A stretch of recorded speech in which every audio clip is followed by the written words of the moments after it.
নমস্কার। এই মুহূর্তে আপনাদের স্বাগত জানাচ্ছি কল্যাণী স্টেডিয়ামে। আজকে মহরণ, দুই যুযুধান পক্ষ, প্রথিতযশা মোহনবাগান ও ইস্ট বেঙ্গল। এই দ্বৈরথ কোন দিকে যায় সেদিকেই লক্ষ্য রাখবো আমরা। যেমন আপনারা দেখবেন, কল্যাণীতে এই প্রথমবার সম্মুখ সমরে দুই দল প্রতিদ্বন্দ্বিতায় অবতীর্ণ হচ্ছে। আলোকোদ্ভাসিত পরিবেশে সুন্দর স্টেডিয়ামে খেলা শুরু হতে যাচ্ছে। কিন্তু আজকে কল্যাণী স্টেডিয়াম ভরা দর্শক, 10,000 যে আসন রয়েছে তা কিন্তু পুরো ভরে গেছে। সেই মাঠে কি কিয়ান আবার দেখাতে পারবে, বা এডমুন্ড লাল ইন্ডিকা সদ্য ইন্টারকাশির হয়ে আই লিগ চ্যাম্পিয়ন হয়েছেন। বলতে বলতে কিন্তু খেলা শুরু করে দিলেন রেফারি ওই আদিত্য পুরকায়স্থ। শুরু হয়ে গেল আজকে দ্বৈরথ, मोहनबागान बनाम ईस्ट बंगाल।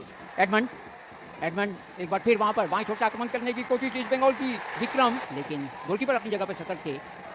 डेविड लाला सिंगा डूरन कप ने बहुत शानदार कार्य कर दी। वहां पर बॉक्स के अंदर गेंद क्रॉस करेगा, ये गोल कर लिया वहां पर।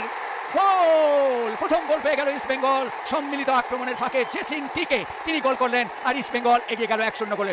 এবং গত বছর ডার্বি লিগে এই জেসিন টিকে কিন্তু একটি গোল করেছিল, আজকেও কিন্তু সেই জেসিন টিকে গোল করলো। আজকে দলনায়ক হিসেবে জেসিন টিকে মানে গোল, গত মরশুমে কলকাতা লিগে ইস্ট বেঙ্গলের হাই স্কোরার, ডার্বির গোলদাতা। আজকেও কিন্তু তিনি গোল করলেন। কেরালাকে কিন্তু সন্তোষ করে চ্যাম্পিয়ন করার পর ওই আমাদের বিনো জর্জ জেসিন টিকে নিয়ে এসেছিলেন ইস্ট বেঙ্গলে। আজকে কিন্তু শুরু 9 মিনিটের মধ্যেই ইস্ট বেঙ্গল এক গোলে এগিয়ে যাওয়াটা কিন্তু দারুণ ব্যাপার। দেখুন কিভাবে গোলটা হয়েছিল, ডান দিক থেকে রেখেছিল সায়ন, হাত করে ঢুকে গেছিল ওই হাত করে মাইনাস জেসিন টিকে এসে পায় বল রেখে গেল। গোলকিপারের করার কিছুই ছিল না।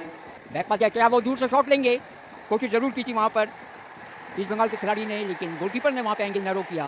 वहां पर उनके डिफेंडर भी तैयार थे। মোহনবাগানের সালাউদ্দিন কি করে, বাবাই রেখেছে বলটা ইনসাইড কাট করার চেষ্টা করছে, ওখানে মাথা পড়ে গেছে। এডমুন্ড লাল ইন্ডিকা শট নিয়েছেন, কিন্তু অনেকটা বাইরে রেখেছেন। এবং দুটো দুর্দান্ত গোল করেছে। এই মুহূর্তে সোহেল ভাট গোল হতে পারে, সোহেল ভাট গোল হবে না।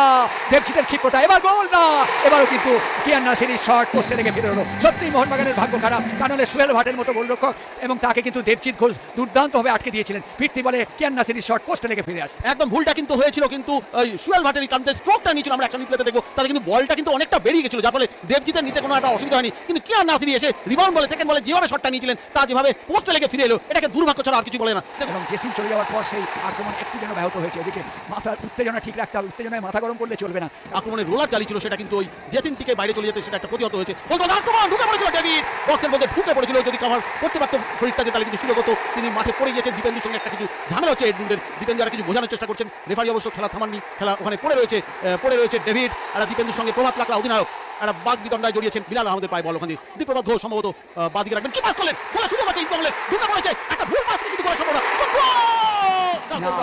বাইরে গিয়েছে। গোলের কিন্তু সম্ভাবনা ছিল। এটা একটা সুবর্ণ সুযোগ চলে এসেছিল ডেভিডের কাছে, কিন্তু শেষ পর্যন্ত সেই সুযোগ কাজে লাগাতে পারলেন না। এটা অপ্রত্যাশিত ভুল ছিল দীপপ্রভাত ঘোষের।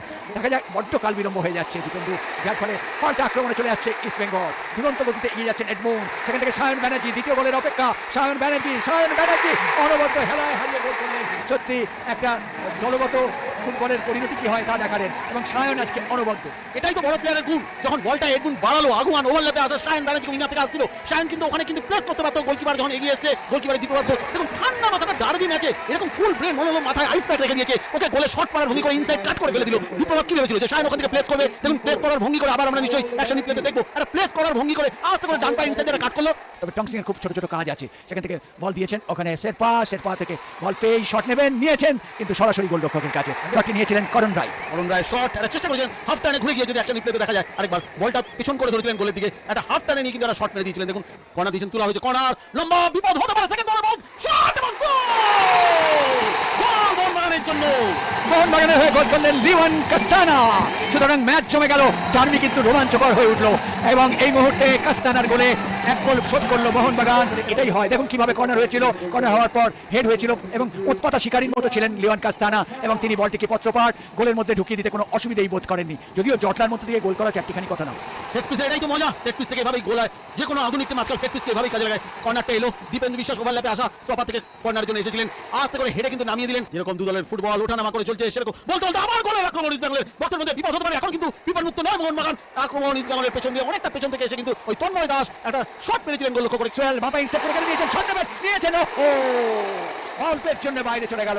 যে দক্ষতায় তিনি বাঁ পায়ে ইনস্টেপটা করলেন, তারপরে ডান পায়ে শটটা নিলেন, এরকম গোল বহু করেছেন সোহেল ভাট। যদিও এখন মোহনবাগানের পায় বল, আবার শট নেবেন হয়তো চেষ্টা করছে, কিন্তু ইস্ট বেঙ্গল ফুটবলাররা প্রতিহত করছে শুয়ে বসে দাঁড়িয়ে, কিন্তু মোহনবাগান এখন কিন্তু রয়েছে বিপদের সম্মুখীন। গোল সেই কিয়ান নাসিরি। এই মুহূর্তে 2-2 হয়ে গেল, একেবারে প্রথমার্ধের থেকে চিত্র যেন উল্টে গেল, এবং মোহনবাগান 2 ইস্ট বেঙ্গল 2। সত্যি ঘাত প্রতিঘাতে আজকে কল্যাণীর ডার্বি যেন চিরস্মরণীয় হয়ে থাকবে। যেরকম সুন্দর পরিবেশ, সেরকম সুন্দর খেলা। সোহেল ইয়ান নাসিরি আমরা শুরু থেকে বলছিলাম, আপনারা দেখুন অ্যাকশন রিপ্লেটা আরেকবার, ওই যে ওখানে অনেকবার ইস্ট বেঙ্গল প্রতিহত করার চেষ্টা করেছিল কিন্তু বেরিয়ে যায়, আস্তে করে সেন্টার রাখে এবং কিয়ান নাসিরি অভিজ্ঞ ফুটবলার, কেন কিয়ানকে খেলাচ্ছে আজকে বোঝা গেল। এই মুহূর্তে এবং তিনি হেডে খুবই পারদর্শী ছিলেন। ডান দিক থেকে আক্রমণ, ওখান থেকে আমান সিকে ভাসানো বল, গোল হবে এবং গোল! ইস্ট বেঙ্গল এই মুহূর্তে এগিয়ে গেল 3-2। 5-5টা গোল হয়ে গেল। সুতরাং নিঃসন্দেহে এই মুহূর্তে কল্যাণী যেন ফুটছে ইস্ট বেঙ্গল এবং মোহনবাগানের খেলায়, যেভাবে এই গোলটি করলেন মান।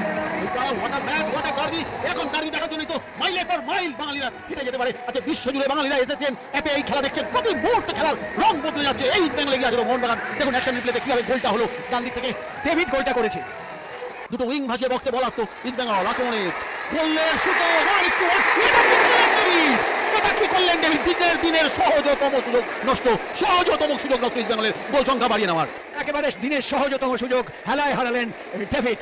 এই মুহূর্তে কিয়ান নাসিরি, কিন্তু ঠিকমতো হয়নি, বল পেয়েছেন সুয়েল ভাট। ওহো, দুরন্ত শট সুয়েল ভাটের, কিন্তু আবার ভাগ্য সুপ্রসন্ন ছিল না, বল চলে গেল বার উঠিয়ে। হয়তো এভাবে গোলটি করলে হাফ ভলিতে দেখতে অসাধারণ লাগতো।